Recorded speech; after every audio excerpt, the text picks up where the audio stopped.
Doctor Palvai Harish గారు కే only amendment మీద మాట్లాడతా సార్. సబ్జెక్ట్ నుంచి ఒక్క నిమిషం కూడా డివేట్ కాదు. ఒక్క నిమిషం అధ్యక్ష. రాత్రి 9 గంటలు కావస్తుంది. ఒక్కటే నిమిషం. అరే అనిరుద్ భాయ్ ఒక్క నిమిషం కూర్చో.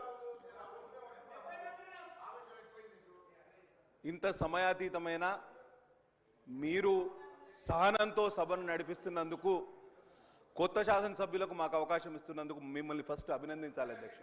ఇంత సాయంత్రం పూట కూడా మీరు మాకు అవకాశం ఇచ్చారు. తప్పకుండా దాన్ని సద్వినియోగం చేసుకుంటాం అధ్యక్ష. కొత్త సభ్యులకు మీరు అవకాశం ఇచ్చారు. ఒక్క నిమిషం ప్లీజ్. ఇవాళ ఈ యాక్ట్ పేరు జిహెచ్ఎంసీ అమెండ్మెంట్ యాక్ట్ ఆఫ్ 2024. గతంలో ఆర్డినెన్స్ తీసుకొచ్చారు. ఎప్పుడు అక్టోబర్ 3వ తారీఖు. ఇప్పుడు దానికి క్లాస్ 2 జోడిస్తున్నారు. అంటే ఆర్డినెన్స్కు చట్ట రూపం ఇప్పుడు కల్పిస్తున్నారు.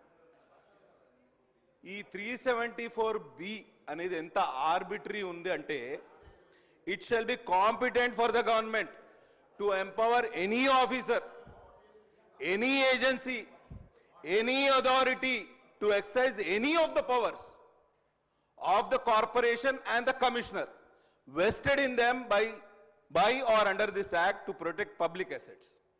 Yenda Adhyaksha idi? What is this language? See, this act gives scope for multiple interpretations. I don't know who has written this act. ఇది ఆఫీసర్ అంటే ఏ క్యాడర్ ఆఫీసర్ అండి? ఐఏఎస్ ఆఫీసర్ అని మెన్షన్ చేయలే. మీరు మెన్షన్ చేయాలి కదా.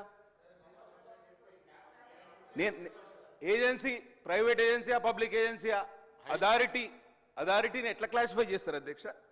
ఎంత దారుణం అంటే, సర్వాధికారాలు కట్టబెడుతున్నామంటున్నారు. హైడ్రా అనే సంస్థ, దాని పేరే లేదు.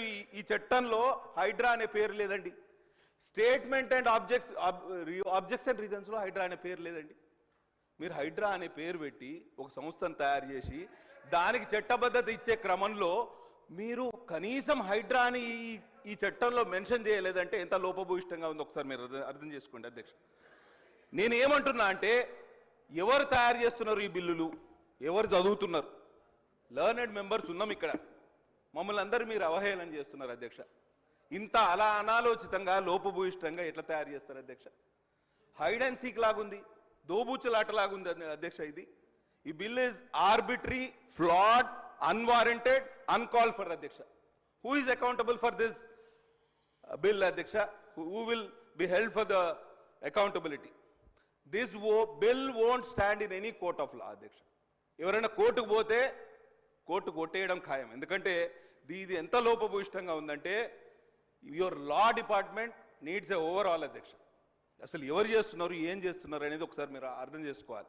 ఎంత ఆవేదనతో చెప్తున్నా అంటే, కొత్త సభ్యుని ఈ చట్టం చదివిన తర్వాత ఇది నేను సారీ టు సే అధ్యక్ష, ఇది చెత్తబుట్టలో వేయాల్సింది కాగితం ఇది.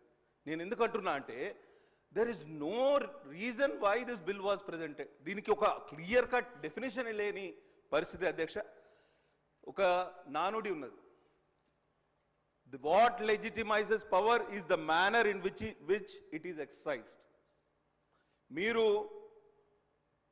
అధికారాన్ని ఎట్లా ఉపయోగిస్తారు అనే దాన్ని బట్టి దాని వన్నే పెరుగుతుంది అధ్యక్ష. ఇక్కడ వన్నే తగ్గే క్రమం ఇది. జిహెచ్ఎంసీ అధికారాలను, కమిషనర్ గారి అధికారాలను, సర్వాధికారాలను వేరే వాళ్ళకి ఎట్లా కట్టబెడతారు అధ్యక్ష?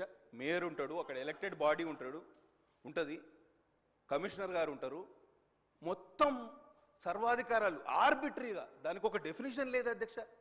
ఈ బిల్లు చదివిన వాళ్లకు ఫ్యూజులు లేచిపోవాలి. అసలు ఏ క్రమంలో ఎట్లా తయారు చేసినారు అనేది నాకు ఇంకా అర్థమవుతలేదు అధ్యక్ష. కాబట్టి నేను కోరేది ఒక్కటే అధ్యక్ష, బెటర్ వర్డింగ్ కావాలి, బెటర్ క్లారిటీ కావాలి. ఈ చట్టం తీసుకురామని మేమందరం సహకరిస్తాం అధ్యక్ష. దీన్ని ఒక సెలెక్ట్ కమిటీకి పంపించండి, మేమందరం బెటర్ డ్రాఫ్ట్ చేసి మీకు సబ్మిట్ చేయడానికి సిద్ధంగా ఉన్నాం అధ్యక్ష. ఎవరు చేసినారు అనేది దీని మీద you should have a thorough enquiry. This act, anybody who reads this act will feel this is arbitrary. చెప్తున్నా కదా, that is what I am saying. See, you don't, మీరు నాతో మాట్లాడుతున్నారు కదా. కాబట్టి నేనేం చెప్తున్నా అంటే, ఈ చట్టాన్ని సెలెక్ట్ కమిటీకి పంపించండి, తప్పకుండా బెటర్ వర్డింగ్తో, బెటర్ క్లారిటీతో ముందుకు వద్దాం. అడ్వకేట్ గారు మన మంత్రి గారు ఉన్నారు కాబట్టి వారి ఆధ్వర్యంలో తప్పకుండా మంచి చట్టం తీసుకొచ్చే అవకాశం ఉంటుంది. ఇది హైడ్రా అనేది ఒక పెనుభూతంగా తయారై ఒక భయానక వాతావరణం తయారు చేస్తుంది అధ్యక్ష. స్టాండర్డ్ ఆపరేటింగ్ ప్రొసీజర్ అని మనం చాలా చెప్పుకుంటున్నాం అధ్యక్ష. దీనికి కూడా ఒక SOP కావాలి అధ్యక్ష. బుచ్చమ్మ లాంటి మహిళ ఆత్మహత్య చేసుకుంది అధ్యక్ష. ఇవాళ ఇదే GHMC పరిధిలో వాళ్ళకి సమాధానం చెప్పాల్సిన అవసరం ఉంది. కాబట్టి తప్పకుండా దీన్ని చట్టాన్ని ఈ అమెండ్మెంట్ ఏదైతే చేస్తున్నారో దీన్ని వెనక్కి తీసుకొని సెలెక్ట్ కమిటీకి పంపించి ఒక బెటర్ వర్డింగ్ తోటి బెటర్ క్లారిటీ తోటి ఇంకో దీనికి ప్రత్యామ్నాయం చట్టం తీసుకురావాలని మనస్ఫూర్తిగా వేడుకుంటూ సెలవు తీసుకుంటున్నాను అధ్యక్ష. ధన్యవాదాలు. గౌరవ సభ్యులు సాంబశివరావు.